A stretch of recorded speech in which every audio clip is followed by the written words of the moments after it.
This is a Dreamcast disc and is for use only on a Dreamcast unit. Playing this disc on a hi-fi or other audio equipment can cause serious damage to its speakers. Dreamcast, up to 6 billion players. Welcome back to the stage of history. Why don't we play together? Hey, it's time to make some crazy money. Are you ready? Here we go!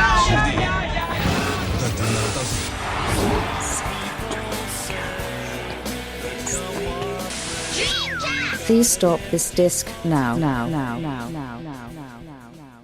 How do you do, fellow kids? My name is Tom. This is DreamPod episode 72. And I am joined once again by an all-star cast of Dreamcast nerds. Mike, hello.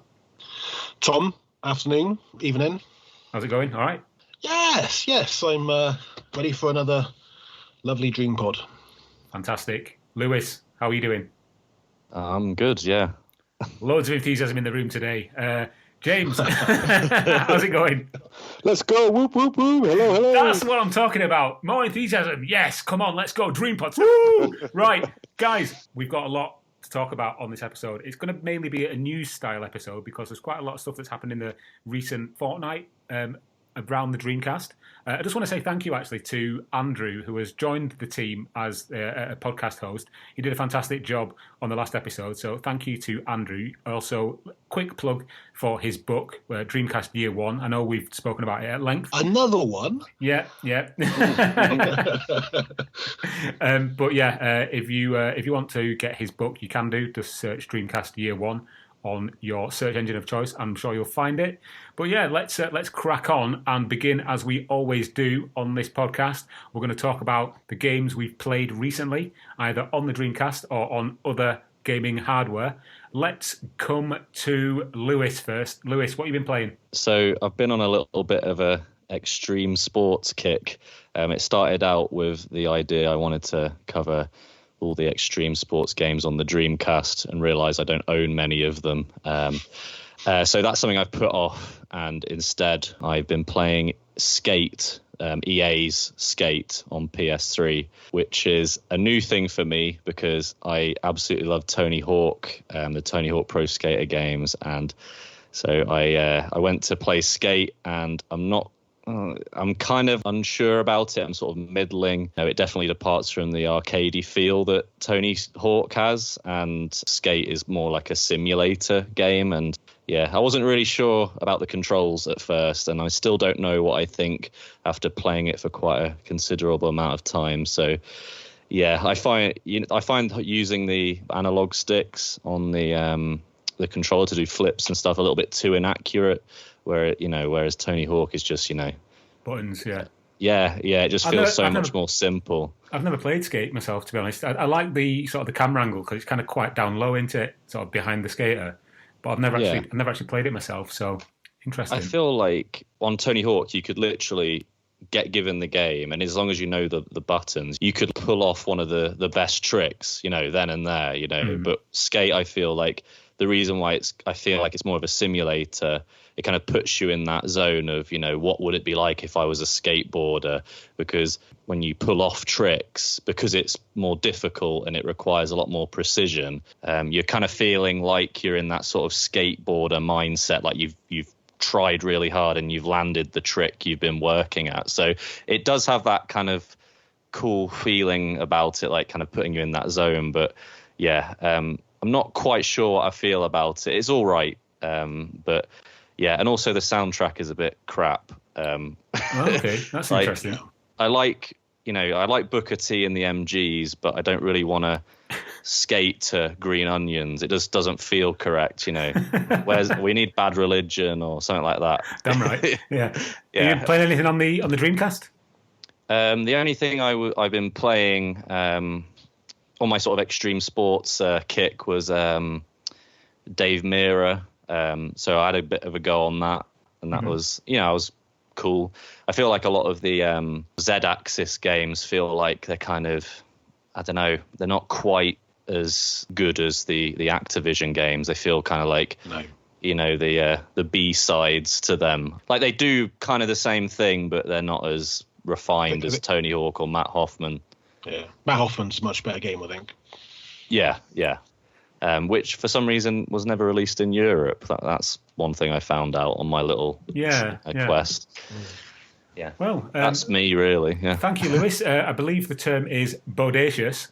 Moving on next to. That's a second late 90s phrase you've used today, Tom. How old did you say you were again, Tom? Yeah, I think he's having a midlife crisis. 38. Mike, what have you been playing? So I'll come out straight away and say not much on Dreamcast, but my two main things this month have actually been both sort of Dreamcast connected. I've been playing through the Yakuza series on PS4. I've got all the games, and I really haven't played much of them because I play for about an hour, then I get into an arcade and I forget about the game. So even though I've had them all since the day they came out, I haven't actually played any of them properly. So I've been playing through Yakuza 0. Those sort of massive Sega fan service, massive Shenmue vibes. Fantastic. Just fantastic game. Every single part of it is just really enjoyable. To be honest, Mike, games. I haven't really played any of the Yakuza games, but I know of them. And the one thing that sticks in my mind when I think of Yakuza is a clip I saw from a review. I think it was the Angry Joe review on YouTube of a guy beating up a big group of other men, but spinning around while holding a motorcycle in his hands. Oh yeah, that's pretty much half the course. It's utterly insane. The entire game is just insane. The last mission I played, well, it wasn't the last mission, but the mission I played on Saturday was helping a dominatrix and trying to explain to her how to treat her customers. And that's sort of typical for Yakuza games. It's a very strange game, but just wonderful. I think anyone who's a Sega fan, and I'm preaching to the converted, I'm sure, because most people who listen to this podcast have probably played through all the Yakuzas already. But, really, really good. It's like Shenmue if Shenmue wasn't really stiff controls and a little bit boring, let's be honest. You can say shit, Mike. It's okay. I love Shenmue, but, let's face it, it's a bit boring. Yakuza's not quite like that. And the other thing I've been playing is sort of a group of things, which is Japanese Saturn shoot-'em-ups. I'm on somewhat of a binge and somewhat of a obsession at the current time. I've been picking up some Japanese games on Saturn anyway, and I've been really into the shoot-'em-ups. Dodonpachi, I think I talked about it last time. I've also been playing the Parodius games, and in the mail today, I've got In the Hunt and one of the other Parodius games as well.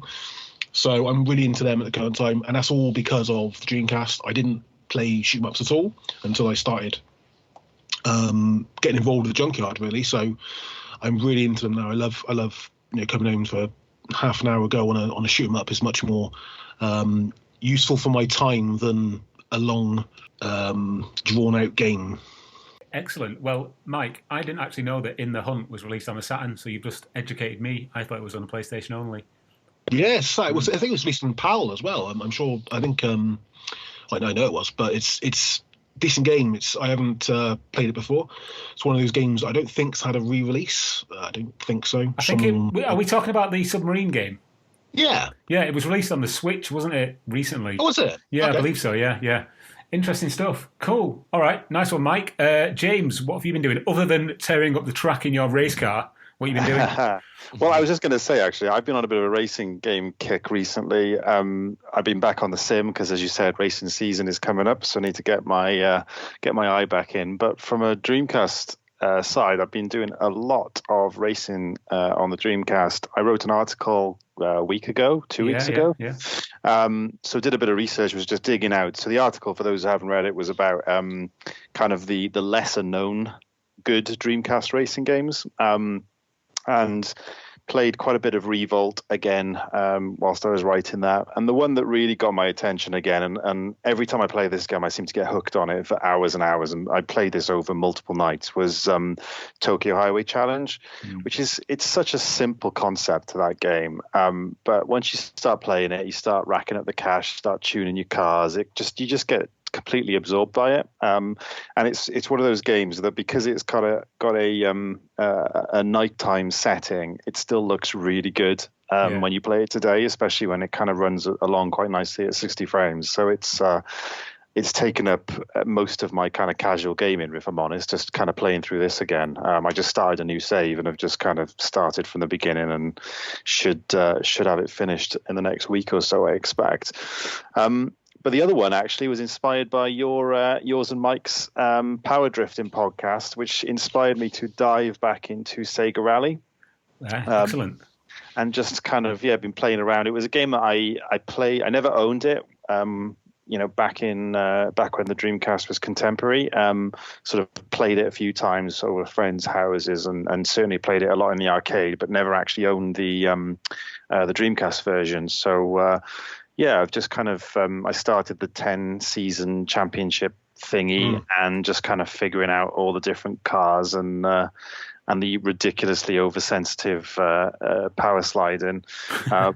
But it's good fun. And I was messaging you guys, just sort of saying about because I know there's a load of cheats to kind of improve the frame rate and that sort of thing. So just having to play around with it really, and enjoying the sort of the epitome of Sega racing really, I think is what you'd describe Sega Rally as. But there's been a lot of Dreamcast playing recently, and the only other thing is the Hideout demo, which we're going to talk about in a bit. So I'll keep stum on that for now. Excellent, cool. Yeah, I mean, I remember playing the sequel to Tokyo Highway Challenge, which was obviously Tokyo Highway Challenge 2 on the Dreamcast for hours and hours. I used to put on. Does anybody remember Coast to Coast AM with Art Bell? It was like a radio. It was a radio station or a podcasty thing where they would talk about the paranormal and stuff. Okay. And they talk about conspiracy theories and whatnot. And I just put one of those on and then play on Tokyo Highway Challenge with the sound down, and I just play it for hours listening to Coast to Coast AM. So that's why the two are linked in my mind. I never played the sequel on Dreamcast, but I did play. There was a version on Xbox 360 called Import Tuner Challenge, which was also amazing, and I spent a long time playing that one as well. It's a really good series. Obviously, if you follow the Wangan Midnight anime as well, it's it kind of ties it all together. But it's a really good series. I wish there was a version on current gen, to be honest. It was quite surprising when we had Tokyo Highway Challenge 2 on the Play Blackpool a couple of years ago, and the amount of people who actually queued up to play it, I think they were quite impressed with. I know it was on DC HDMI, but it was a real crowd draw. It was as I'm sure Tom remembers, it was a real really popular game. It looked amazing on the console. It looked really slick, didn't it, on the big HD TV? I mean, through the DC HDMI, it looked amazing, yeah. I mean, it looked like I'm not going to say 360 game, I don't think it's that advanced, but it did look, 10 years newer than it was. Definitely. Excellent. Good games there, guys. Myself, I've mainly been playing, current gen, I've mainly been playing on the Switch. I got a game called Unraveled 2. It was on sale on the Switch eShop for like £5 or something, so I gave that a go. You play this little man who's made of yarn, and you have to kind of navigate like a 2D side-scrolling world, and you've got a little friend that helps you, and it's just really cool. It's a nice little co-op game as well, so I bought that just so that me and my girlfriend could play something together, because she's not really a gamer, but if she sees something like that with like little cute characters, she's probably more likely to get involved. So I've been playing a bit of that. Dreamcast-wise, again, this is a shameless plug for myself and Mike's other podcast project, which is called Power Drifting. It's a rally game podcast, and I've been playing quite a bit of V-Rally 2 on the Dreamcast, just because we did an episode on it recently, and I started playing it just to get my head back around that game, and I just didn't stop playing it because I think it's really good. So, V-Rally 2 on the Dreamcast.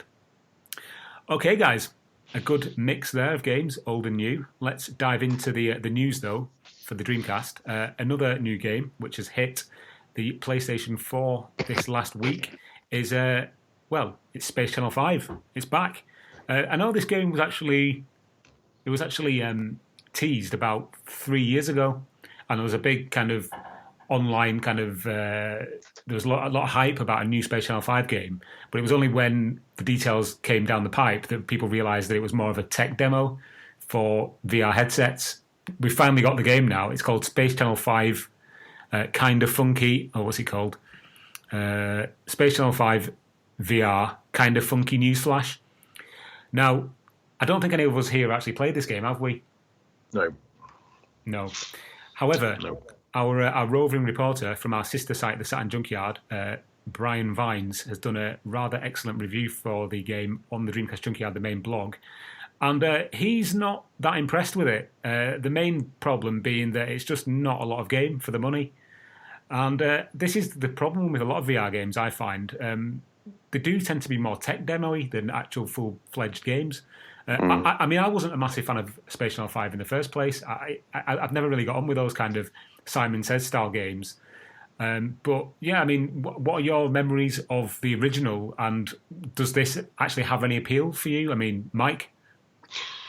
I love the first one. I'm a massive Space Channel 5 fan. I love the game. I think it's really cool. I think it's a really interesting and really dynamic game. But my challenges with VR have been documented on this podcast before. I loved PSVR until it made me feel sick to the point that I couldn't stand for about 2 weeks. So, 2 weeks? Yeah, it was awful. So I mean, the game looks great. I mean, it's great to see all of these Dreamcast games suddenly come to VR, and we've had Res already, which was fantastic. I played that on VR, and that was, mind blowing. I mean, it's an interesting game. I can see why they would have picked it. It's really, really colourful, really enjoyable.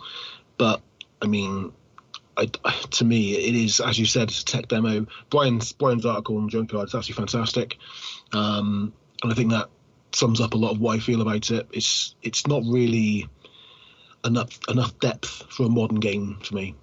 Yeah, I'm the same. I mean, I have a PSVR headset. I don't get the sickness that Mike evidently experiences.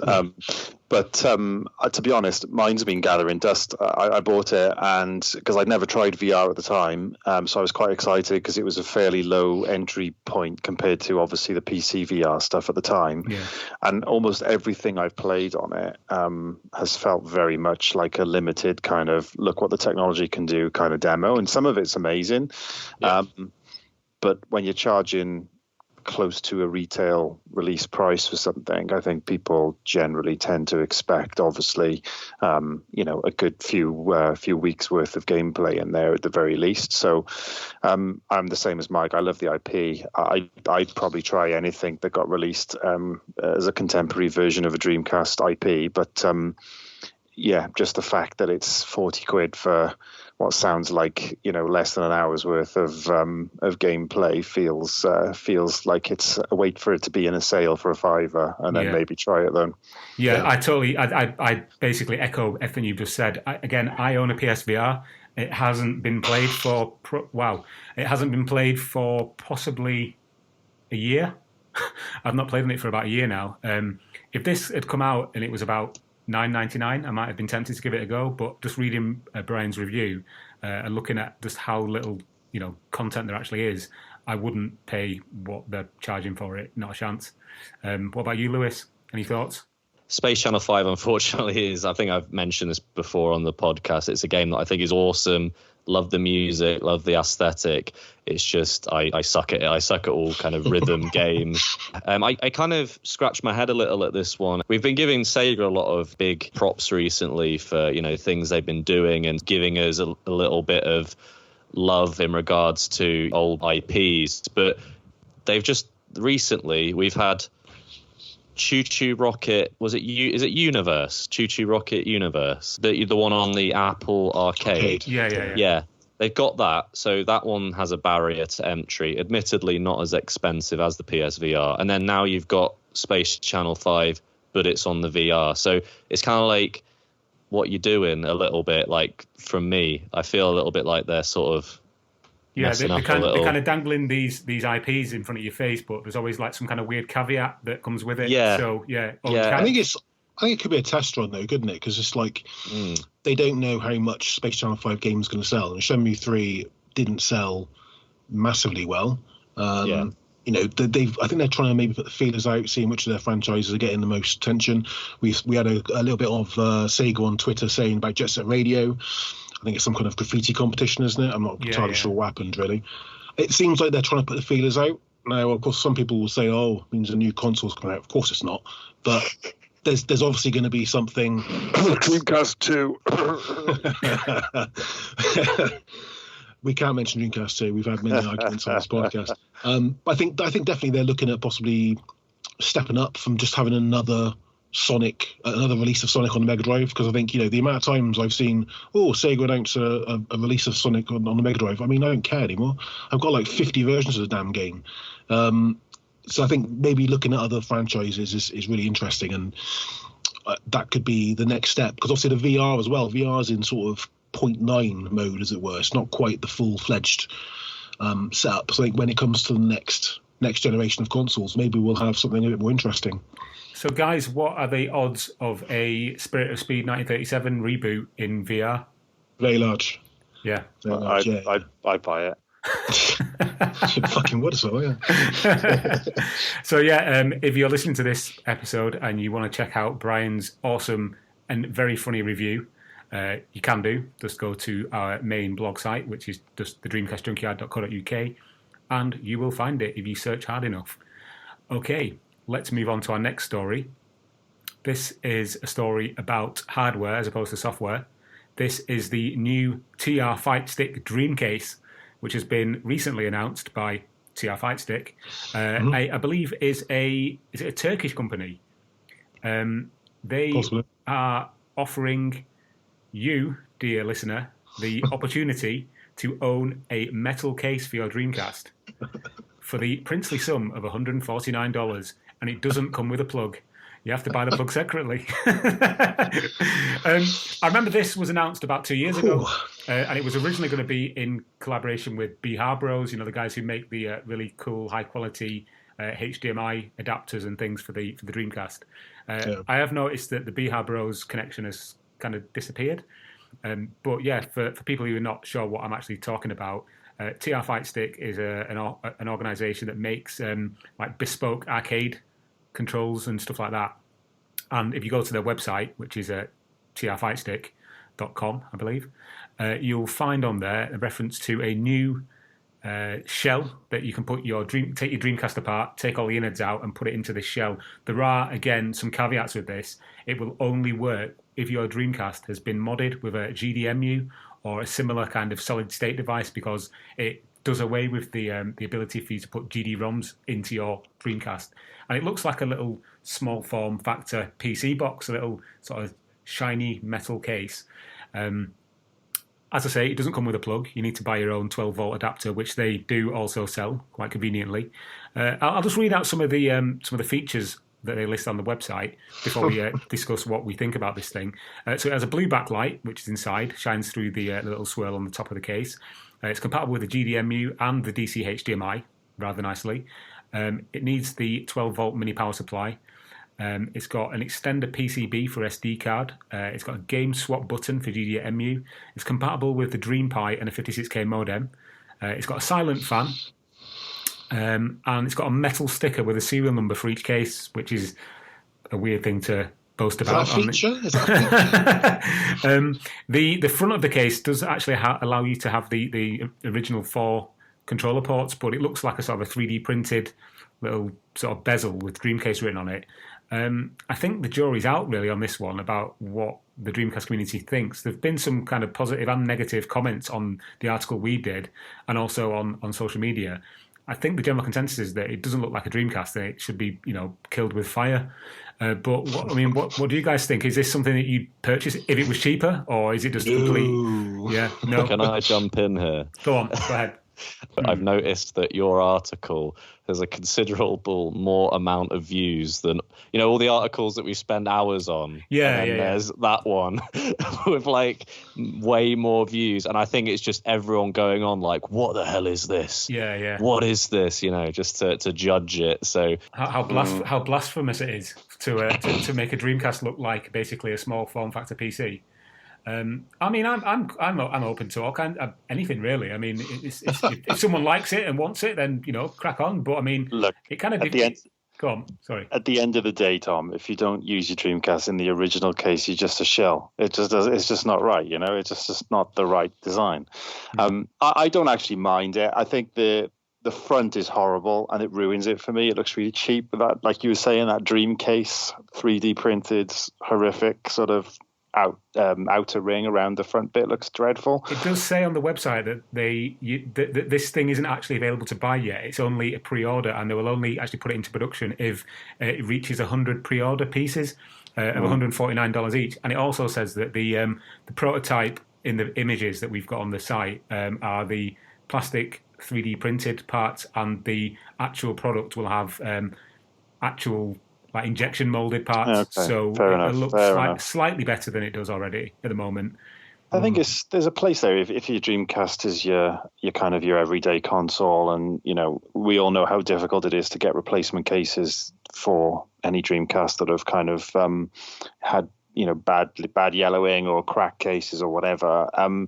It's not for me. I mean, I've mentioned previously on the podcast that a big part of playing with original hardware is that nostalgic feeling, right? We were talking about when we were talking about the that new controller that was on Kickstarter. Oh yeah. And it's the same for this. I mean, I've got nothing against anyone who wants to use it. And yeah, I mean, you mentioned it supports DreamPod. It would have been a lot nicer if you could kind of cradle the DreamPod inside the box. Would have made it a lot more attractive for someone like me who does a lot of online gaming, rather than just basically giving you the standard kind of phone port in the back to plug it into. Yeah.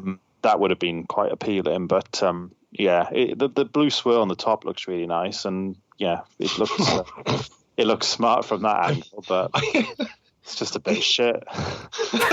Wow. I don't see. I think the only question I've got is why. Yeah, that's probably why. I mean. That's probably what. It looks. I understand people want a metal case.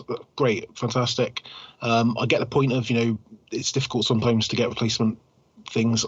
You can get a Dreamcast for £40, not 100 and whatever they're charging for this. But I mean, it just. When I think someone's mentioned this on Twitter, so I'm going to steal someone's comment. When does a Dreamcast stop becoming a Dreamcast? Because to me this is just, and it looks quite generic to me as well. It doesn't have the form of a Dreamcast. It doesn't have that sort of. If they'd done a shape in the shape of a Dreamcast, I'd been far more interested. A metal Dreamcast. It looks to me like a mock-up of what a Dreamcast, like a really bad Dreamcast 2 mock-up. Yeah, it does. Yeah. It looks like a Wii. It looks like a Wii on its side. It does actually. I think there'd be a much bigger market, as I said, if people made a mold out of the current casing and started to make translucent molds in different colors and everything. I think that would actually have a market, and I think people would actually pay 40-50 quid for that. Well, they are doing that, aren't they? They are. I think that'll have a market, but I'd be very surprised if they sell many of these personally. Look, I mean, I don't want to just completely pile on these guys, because I mean they are doing something new and original for the Dreamcast community. So props to them for that. I just think that maybe the case design could have been a little bit nicer. I get being nice, Tom, but I mean they're charging a lot of money. And, yeah. I understand. I'm no offense to the guys. I've no problem with them at all. And if people like it, then fantastic. But I mean, there's so many things that we could be, doing for Dreamcast, or people could be doing for Dreamcast. I just don't think this is. I don't think it fills a particular need that the Dreamcast community has. Maybe I'm not the one they're marketing to though. I have one last thing to say about this. I have this scenario in my head that one day I'll meet Kanye West, and I'll for some reason he'll say I'm a big fan of the Dreamcast, and so I'll go to his house and this is his Dreamcast. Where are you meeting? I've got so many more questions about this. Where exactly are you meeting Kanye West, and where does he live? I don't know. Just one day, me and Kanye West will be best friends. Brought together through the dream case. Yeah, exactly. See, we'll bond over our mutual love for this niche console. Well, the metal Dreamcast case is no longer the weirdest thing on this podcast. Right, let's move on to the next topic of discussion, and that is the discussion about a new demo that's just been released for the Dreamcast, Reappear Recycle. Again, this is something that we covered way back in the mists of time. Well, I say mist of time, I think it was about 2018. It was a very kind of brief glimpse at a new, very enigmatic game for the Dreamcast that looked a bit like a point-and-click stroke puzzle game, which is essentially what we've ended up getting in the form of a demo.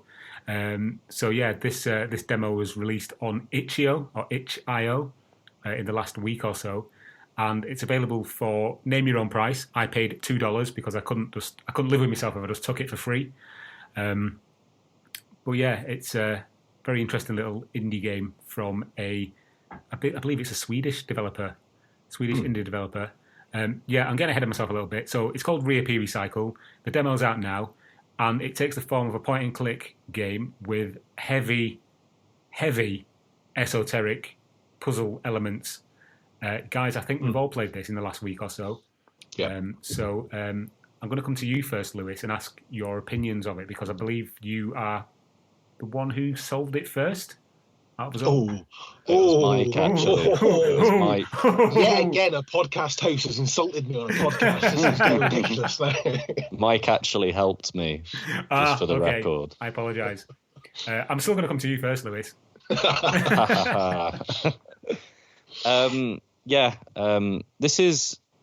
kind of interesting, really, because I think maybe if you'd have told me about this game and said it's on the Switch or it's on the PC, I probably wouldn't have played it. But I think that's probably the beauty of the Dreamcast in general and the community that we are part of, because it kind of leads us in the direction of little games like this. And, you know, what I did play of it was cool. I got very sort of heavy Myst vibes from it. I think it's more just sort of those pre-rendered visuals, the way they look kind of reminds me of Myst and that era of point-and-click games. I quite enjoyed it. You guys saw I got a pen and a pad and I started writing down all these codes and trying to figure it out. I think James might have done that as well at some point.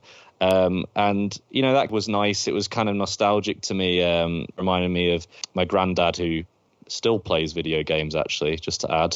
He plays through Alundra back on the PS1, and anyone who knows that game knows how cryptic it is. And, you know, I remember working these puzzles out with him and, you know, writing things down. And it also kind of reminds me of that sort of pre-Game Facts era when, you know, your mate would come round and be like, oh, well, have you tried this? And it, you know, it was kind of fun, actually. For a moment we were sharing our hints about this game. Like Mike helped me get to the end of it by giving me some hints. So I kind of liked that. I kind of liked that way that we couldn't just Google the answers and we actually had to figure it out. And it was felt quite rewarded when I finished it. So it is really cool, and I'd love to see some more, actually. Like I say, probably wouldn't have played it otherwise, but now I'm interested to see the next bit.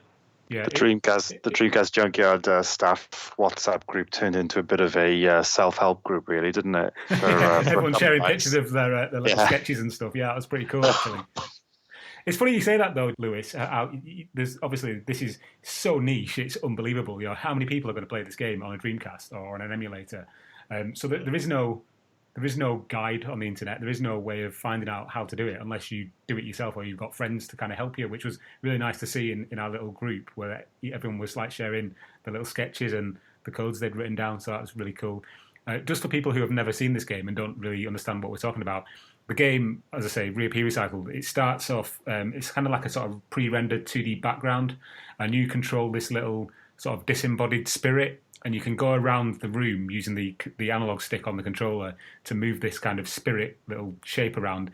And you press A on various things of interest around the map, around the room. And so you can like read stuff that's on the wall, like scrolls on the wall. You're in like a sort of a study, like a magician's study or an alchemist's study. So you can look at the books on the shelves. You can look at all the different canonical, what do you call them?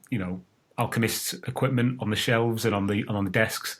But ultimately, what you have to do is you have to solve a puzzle, which is in the form of a floating cube, which is on this pedestal in the middle of the room. And you can only solve it by looking at the clues around the room, as I say, writing them down or taking screenshots, and then going to the puzzle cube and trying to solve the little puzzle that's on the top of it. It's very difficult, if I'm being honest, and it's a very interesting little demo. Mike, what was your experience? Yeah, really good. It reminded me a lot of late 90s PC games. A lot of demos you'd get, a lot of freeware stuff. I'm talking like things like sanitariums, that sort of isometric viewpoint which is what the game has, a sort of isometric viewpoint, and sort of slightly obscure, slightly arcane puzzles with a very strong mystical and that sort of supernatural sort of style to it. Some of the pictures in a lot of the books, you can see pictures in the books, you can see sort of diagrams. They're really well done as well, which is really interesting. So there's one bit where they look inside a book and there's a picture in the book, and I was quite impressed with how detailed and how well that was depicted on screen. I echo what Lewis said as well. It's just a fun not in a way where you sort of got a spaceship blasting aliens. It's more of a thinking game, it's a real community game as well. I think this is exactly what Lewis said. The fact that we were helping each other out, and the fact that there was a lot of talk about it. I think that's what it's something we don't really have within Dreamcast community. There are a couple of games like it on the indie scene. Ilanzar and Philia, I believe it's called. One of the Orion games, which is a very Myst-like game. That's quite similar, but because it's a commercial release, didn't really have that sort of impact. This is quite good, and the developers were sort of feeding back to us as well, and sort of saying, "No, keep on going" and stuff when we couldn't understand the clues. So really good. I think it's going to be a really interesting game. To me now, it goes to my top of my list in terms of most wanted Dreamcast games, because I think this is really exciting, just a really different type of game, and it's something which we really haven't had before. I echo that. I was kind of interested in it when I was looking at the still screenshots of it a while ago. I just really like the art style of it, and I've always liked kind of point and click adventure type games as well. I must admit to having to enlist my wife's help when it comes to most of these puzzles, because I'm not the quickest when it comes to solving this stuff. But I really enjoyed playing through it, and as you've all sort of said, it was really nice to kind of not have your hand held throughout the entire thing, where you just kind of follow the prompts on the screen and know exactly where to go, and it did give you a real sense of accomplishment. So I just hope they put it on Kickstarter or something now, just to get a bit of funding, just so they can focus on actually getting it finished and getting it released. Because I think it's it's a different game, and it'll be great to have a retail release of this, in a box that you can put on your shelf. Yeah, that'd be amazing. Maybe with some little like maps and things like that came with the Myst. Yeah, that'd be cool. Fantastic. Yeah. There's an interesting comment. There's an interesting comment on our article from one of the developers who says that it took them about 3 years to get to this point, and I'm hoping that when they see the positive feedback that the game has got, or this demo has got, that it gives them like more impetus to kind of put more time into it, because as Mike said, this has gone straight to the top of my wanted list for indie Dreamcast games. It's just so different, and it's right up my street with the kind of mystical, almost like eldritch illustrations in the books, and just that kind of musty, kind of old, ancient magic style of game imagery. I love it. I just want to add on the end, it is a really short demo, so I think that although I think me and James, I think you had some issues as well actually burning it. But we managed to play it on emulators and it worked fine. So, I feel just because of its length that it's a really quick one that you can just throw on. So, other than the puzzle solving. But I mean, as far as, other games that, are coming out, this one's a quick one you can get through. So I feel that we should all give it a go, knowing that. Yes, indeed. So, if you listen to this, go to our blog or go to Google and look for Reaperi Recycle. I'll spell it for you. It's REAPERI and then cycle. So, Reaperi Recycle. Give it a go. It's great. Okay, guys, we're going to change tack slightly now. We're going to have a little bit of a discussion about an unreleased game. One that's got the sort of the mysteriousness around a good old-fashioned hunt for something that maybe never existed in the first place. Lewis, you wrote an article on the Dreamcast Junkyard a couple of weeks ago, which I'd found absolutely fascinating. And I said to you when you were writing it, and I saw the demo, or saw the draft of it, just how intriguing it was. It's the mystery of a game called Real Racer 9. And I'll let you take over here because it's your baby, really. But if you could just explain to people what this is and how you discovered it, that'd be a good start. Okay, so I was browsing Reddit and some user had posted this photograph and he said, this is an unreleased Dreamcast game. I've only ever seen this photograph. And if you go to the article, you will see the photograph right at the top. And it's basically of what looks like a sort of almost like a track and field game. The screenshot is of a female character running down like a long stretch of road with all like lap counters and stuff on the HUD.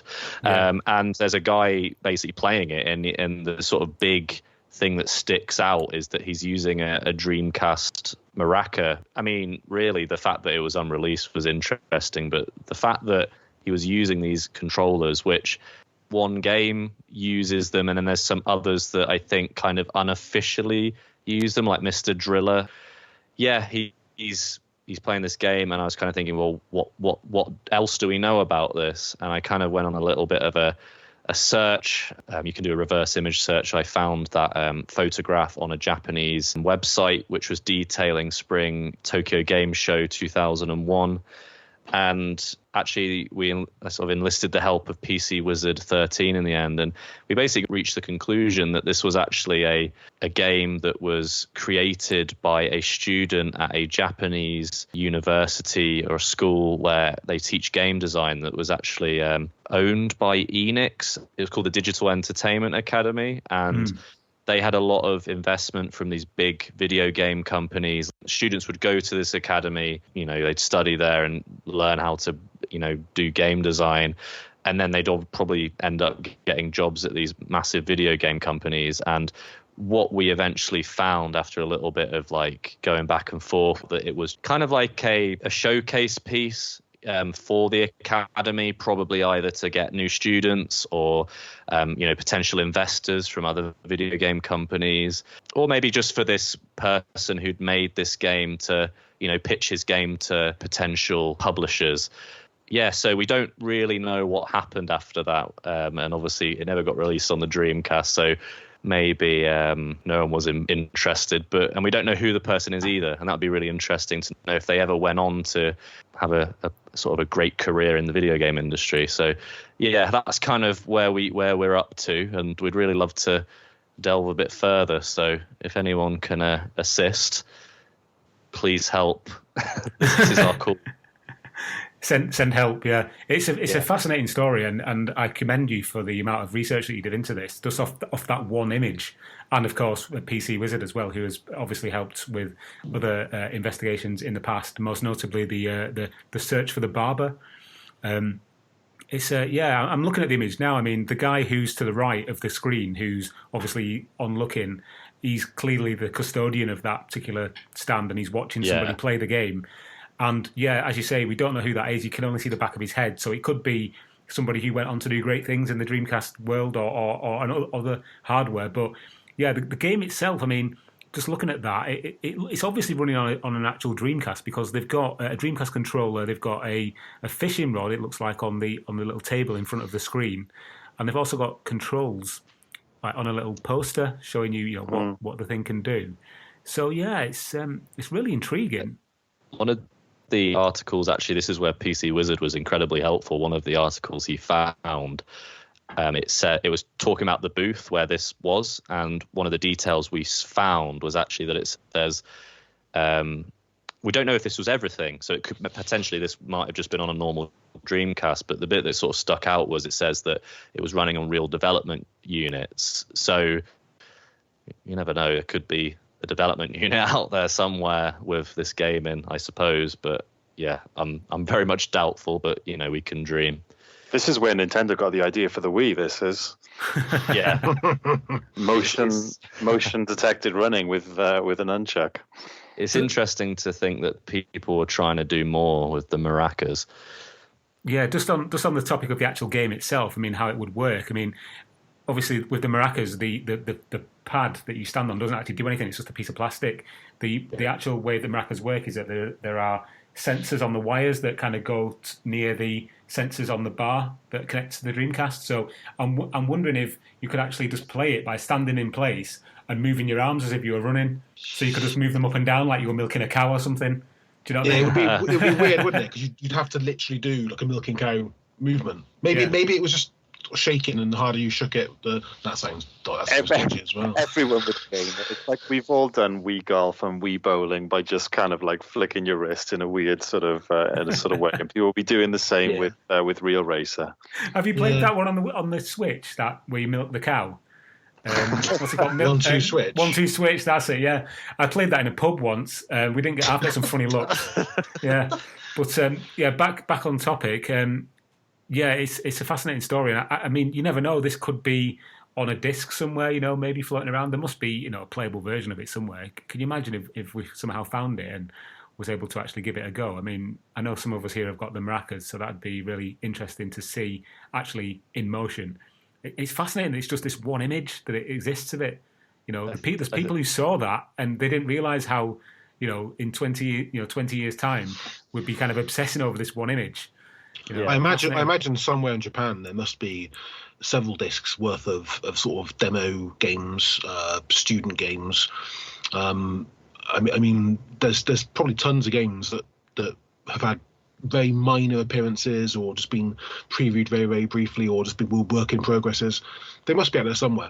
The sad thing about this game is that the only review we have is from the article where I found the photo, and it is quite difficult to operate with the Maraca controller. That's it. Yeah, that's it.